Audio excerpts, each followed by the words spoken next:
Fundamentals from zero lesson 4 the P&L statement company का report card.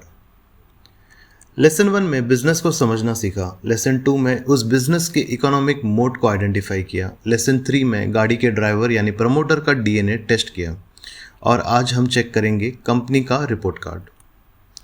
बचपन में जब स्कूल का रिपोर्ट कार्ड घर आता था तो पेरेंट्स को हिस्ट्री या ज्योग्राफी के नंबर से ज़्यादा मतलब नहीं होता था। वो सिर्फ एक चीज़ देखते थे, रिजल्ट पास है या फेल और टोटल परसेंटेज कितनी आई। स्टॉक मार्केट में किसी भी कंपनी का रिपोर्ट कार्ड होता है उसका प्रॉफिट एंड लॉस स्टेटमेंट, जिसको P&L भी बोलते हैं। लेकिन स्टॉक मार्केट में प्रॉब्लम क्या है पता है? लोग सिर्फ प्रॉफिट का नंबर देखकर खुश हो जाते हैं। भाई कंपनी ने 100 करोड़ का प्रॉफिट किया, स्टॉक ले लो। लेकिन अगर आपको नहीं पता कि वो प्रॉफिट कहाँ से आया और उसमें से कितना पैसा बचा तो आप ट्रैप में फंस सकते हो। Welcome to lesson 4। आज हम इस फाइनेंशियल हैवी P&L स्टेटमेंट को बिल्कुल देसी और आसान भाषा में डिकोड करेंगे। टॉप लाइन क्या है, बॉटम लाइन क्या है और मार्जिन्स क्या होते हैं। Let's begin.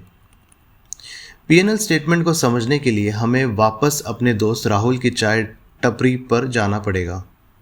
मान लीजिए राहुल ने पूरे साल में 1 लाख कप चाय बेची।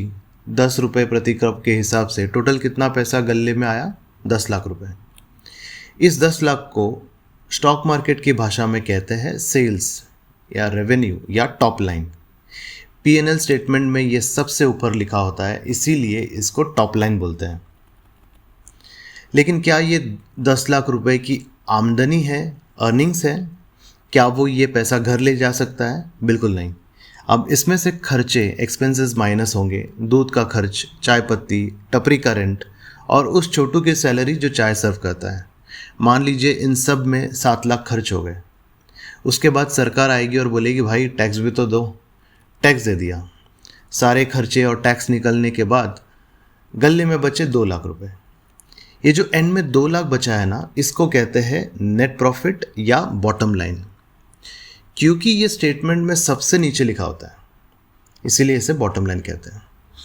एक गोल्डन कोट हमेशा याद रखना, सेल्स टॉप लाइन एक दिखावा है, लेकिन नेट प्रॉफिट बॉटम लाइन ही असली सच्चाई है।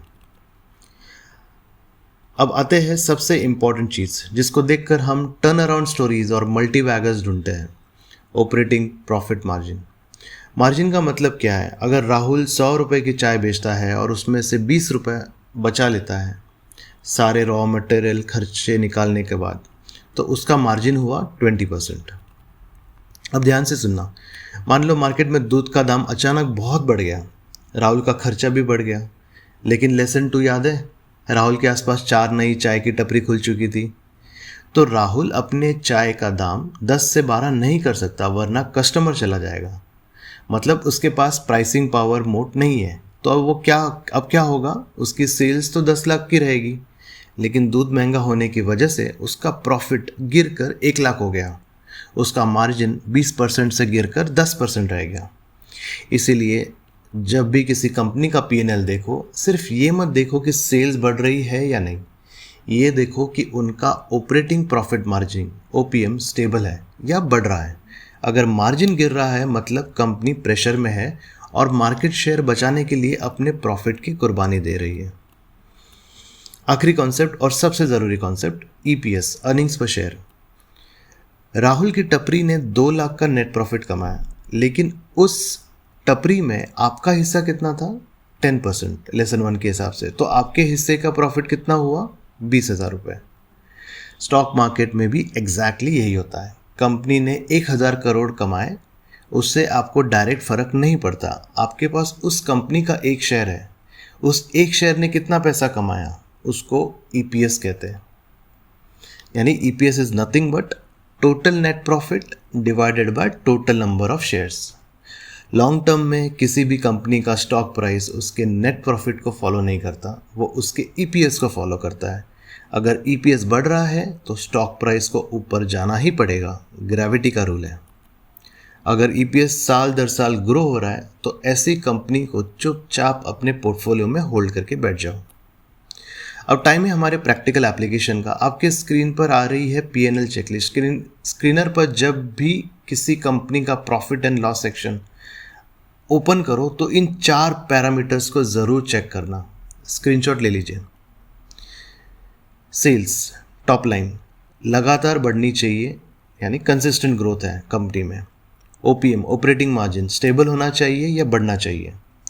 Net profit bottom line positive होना चाहिए और ग्रो करना चाहिए। अर्निंग्स पर शेयर हर साल लगातार इंक्रीज होना चाहिए। एक बहुत बड़ा झोल होता है पीएनएल में। मान लीजिए राहुल ने 10 लाख की चाय बेच दी, स्टेटमेंट में प्रॉफिट भी दिख गया, लेकिन उसमें से 5 लाख की चाय उसने उधार पर दे दी। पीएनएल में तो प्रॉफिट दिख रहा है, लेकिन राहुल के बैंक अकाउंट में तो कैश आया ही नहीं। अगर कैश नहीं आया तो राहुल टपरी का रेंट कैसे देगा, धंधा कैसे चलाएगा। कागज़ पर प्रॉफिट दिखना और बैंक में असली कैश आना, दोनों में ज़मीन आसमान का फ़र्क है, और ये फ़र्क हमें बताता है कैश फ्लो स्टेटमेंट, जो हम डिकोड करेंगे अपने अगले लेसन में। अगर आज आपको पीएनएल समझ आया हो तो कमेंट में लिखिए पीएनएल क्लियर। वीडियो को लाइक करें, चैनल को सब्सक्राइब करें। मिलते हैं लेसन 5 में। Happy investing.